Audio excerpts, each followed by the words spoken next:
देखिए तो बच्चों आज आप सबको पढ़ना क्या है, काकतीय वंश।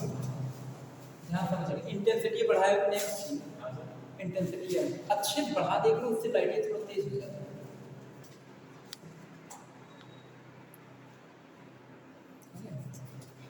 देखिए बच्चों, काकतीय वंश,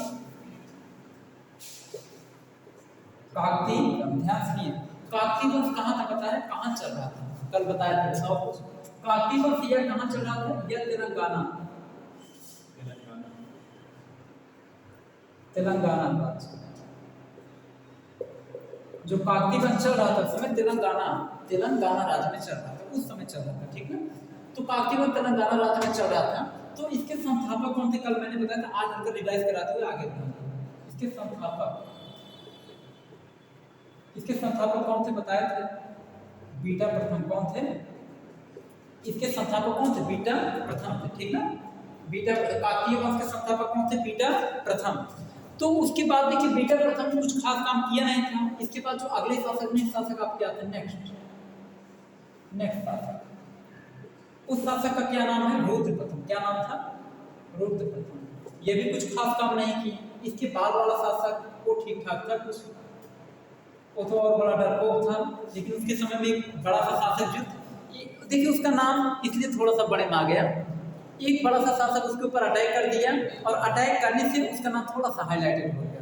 बड़ा सा शासक ने नहीं अटैक किया, बड़े से शासक सेनापति अटैक किया था। और तुमको पता है वो जो सेनापति अटैक किया था ना, वो हिजड़ा था। क्या था, हिजड़ा जानते हैं कि नहीं, वो हिजड़ा था। मलिक काफूर उसका नाम था, लेकिन गजब का सेनापति था, अलाउद्दीन खिलजी का सेनापति था। और इतना खतरनाक सेनापति था ना, कई लोगों को हरा दिया था। अभी देखना, इसमें खुद उस दिन खुदे बताए थे। तो उसका क्या नाम था पता है, प्रताप रुद्र, प्रताप रुद्रदेव, प्रताप रुद्रदेव, ठीक। देखिए प्रताप रुद्रदेव, देखिए तो ये क्या हुआ था, इस देखिए काकतीय वंश के संस्थापक कौन थे, काकतीय वंश के संस्थापक बीटा प्रथम, नेक्स्ट शासक रुद्र प्रथम, अगले शासक हुए प्रताप रुद्रदेव। इन्होंने क्या किया था, इनके समय में जो है, इस शासक के समय में अलाउद्दीन खिलजी, ध्यान सुनिएगा, अलाउद्दीन खिलजी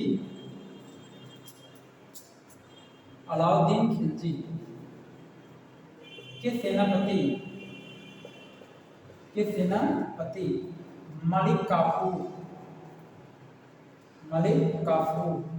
ने आक्रमण किया था। क्या किया था, आक्रमण किया, देख रहे हैं, आक्रमण किया किस पर, प्रताप रुद्रदेव पे। तो अलाउद्दीन खिलजी सेनापति मलिक काफूर ने प्रताप रुद्रदेव पे आक्रमण किया। और ये क्या हुआ पता है, ये इतना बड़ा डरपोक था, ये हार अपनी पराजय स्वीकार कर ली। मतलब इसने हाथ जोड़ लिया, इसने कहा कि इसने पराजय स्वीकार कर ली। क्या स्वीकार कर लिया, पराजय स्वीकार कर लिया, ठीक है, ये पराजय स्वीकार कर लिया। जब ये पराजय स्वीकार कर लिया तो इसके पास एक हीरा था जिसका नाम था कोहिनूर हीरा। कोहिनूर हीरा आपने नाम सुना होगा, तो एक गाना भी ऐसा सुना होगा कि कोहिनूर कजरे का नूर करते हैं, समझ गए। तो कोहिनूर हीरा, तो कोहिनूर हीरा बाद में क्या हुआ, बाद मलिक काफूर ने कहा कि उस हीरे को हमें दो, जो तुम कोहिनूर हीरा रखो उसको हमें दो। ये डर करके अपना कोहिनूर हीरा किसको दे दिया, मलिक काफूर। किसको दिया, कोहिनूर हीरा। बहुत डर गया प्रताप रुद्र जो है, इसका नाम था प्रताप से स्टार्ट था, लेकिन बहुत बड़ा डर था प्रताप रुद्रदेव। ये क्या किया था प्रताप रुद्रदेव, ये कोहिनूर हीरा जो है डर कर मलिक काफूर को दे दिया, मलिक काफूर को दे दिया। कोहिनूर हीरा दे दिया, जाओ ले जाओ कोहिनूर, हमें नहीं चाहिए, हमारा जान से बढ़ के कोहिनूर हीरा नहीं है, दे दिया। तो प्रताप रुद्र बहुत डरपोक किस्म का व्यक्ति था, मतलब बहुत डरपोक किस्म का शासक था। एक शासक मलिक काफूर जो है, ये क्या था, ये मलिक काफूर अलाउद्दीन खिलजी का सेनापति था, और बहुत ही बड़ा सेनापति, बहुत बड़ा सेनापति का मतलब बहुत बड़ा प्रतापी सेनापति था, बहुत तगड़ा मार करता था ये मलिक काफूर। जान ये हार गए प्रताप रुद्रदेव, इनकी कहानी खत्म। उसके बाद अगला जो वंश आता है वो कौन सा वंश आता है, अब देखो ये हार गए, पूरा कब्जा कर लिया, बना ली, खत्म हो गई कहानी। अब देखिए अगला वंश कौन आता है, यादव। तो देखते हैं यादव। देखिए ये लोग जो है, ये सब ऐसे शासक हैं कि देखिए जानते रहिए, आप हार भले जाइए, हार, देखिए युद्ध जब होता है हार जीत लगी रहती है, दो ही चीजों को, या तो जीतोगे या हारोगे। लेकिन ये सोचो कोई व्यक्ति आप पे अटैक किया और अपनी पराजय आप बिना कुछ किए स्वीकार कर ले रहे हैं, उसको कोहिनूर हीरा वगैरह दे दे रहे हैं, तो जितनी महत्ता वाली चीज आपके साम्राज्य की, तो बताओ कौन सी गरीब रही, इसका मतलब साम्राज्य आपका छिन जाएगा, तब कोई मतलब नहीं निकलता, आप हार गए पूरी तरीके से। नहीं, साम्राज्य कहाँ बचा पाएंगे। अगला वंश देखिए, जो नेक्स्ट वंश आता है बच्चों, उसका नाम है यादव वंश। कौन सा वंश, याद यादव वंश।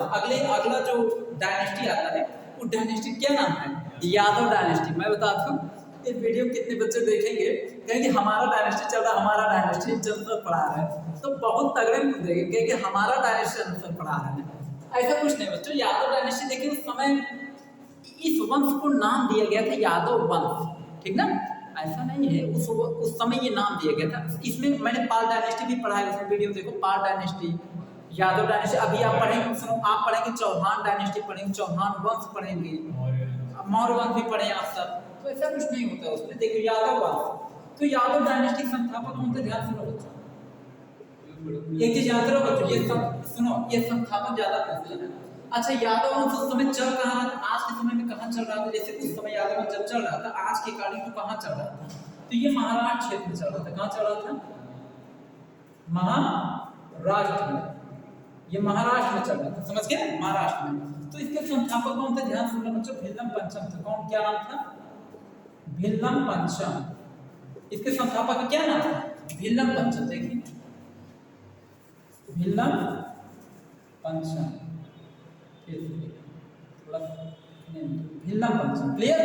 इसके अगले शासक जो कौन थे, नेक्स्ट इसके अगले शासक कौन थे, इसके अगले शासक का नाम था सिंघन। देखो इन्होंने कुछ खास काम नहीं किया था, केवल इन्होंने यादव वंश की स्थापना किया था, ठीक, संस्थापक से स्थापना की, इनका नाम ले आ गया। ये क्वेश्चन करते हैं यादव वंश के संस्थापक कौन थे, भिल्लम पंचम, ठीक ना। फिर उसके बाद अगले जो शासक है उनका नाम था सिंघन नाम था। इन्होंने भी कुछ खास काम नहीं किया। जो अगला शासक आया वो कुछ खास किया। अगला शासक का नाम था रामचंद्र देव। क्या नाम था, रामचंद्र, ठीक ना। देखिए रामचंद्र देव ने इन्होंने कुछ खास किया था। खास ये किए थे कि बस इन्होंने बहादुर से लड़े थे, किससे, मणि कापुर से।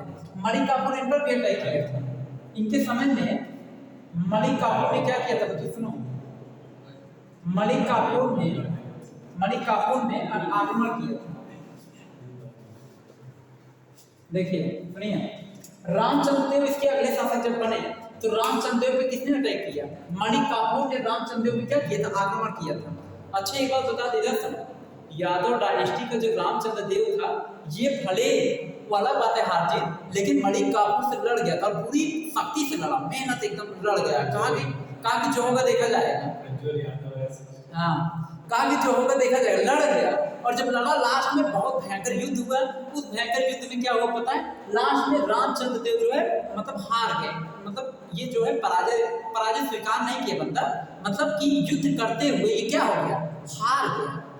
तो युद्ध करते हुए जब कोई व्यक्ति हारता है तो उसका जो है गौरव, मतलब युद्ध करते हुए कोई व्यक्ति हार गया तो युद्ध में हार जीत फिक्स रहता है, तो उसका जो महत्व होता है कम नहीं होता है। हाँ, हार गया अलग बात है, युद्ध हो रहा है, जैसे तुम गेम खेल रहे हो, गेम में हार गए तो महत्व थोड़ी कम होती है। अरे हार गए, गेम खेलने से तो पीछे नहीं होते, बस ये बात है। जैसे तुम मान के चलो कोई बच्चा यूपीएससी की तैयारी कर रहा है, ठीक, अब यूपीएससी की तैयारी बहुत टफ है, कुछ बच्चे टफ बिना तो यूपीएससी नहीं करते, इतना पढ़ना पड़ेगा, तो पहले हार गए, वो पैर कह जाते हैं। जो बच्चा सुनो, जो बच्चा हिम्मत रखा, नहीं हम अरे हार जाएंगे लेकिन तैयारी तक करेंगे, ऐसा बच्चा अगर हार भी गया तो उसे एक अनुभव मिलता है, उसके साथ साथ उसकी मात्रा कम नहीं होती है, उसकी मात्रा लोगों की नजर में अच्छी। लोग कहते हैं बेसिक तैयारी किया था अपने समय में, तो गलत नहीं है, तैयारी करने की अलग महत्व होती है, समझ गए ना, समझ में आ रहा है। तो वैसे रामचंद्र पूरी बहादुरी से लड़ा, लास्ट में जाकर ये हार गया, तो रामचंद्र देव को पकड़ करके कहाँ लाया गया, इसको पकड़कर खिलजी के पास लाया गया, अलाउद्दीन के पास लाया गया,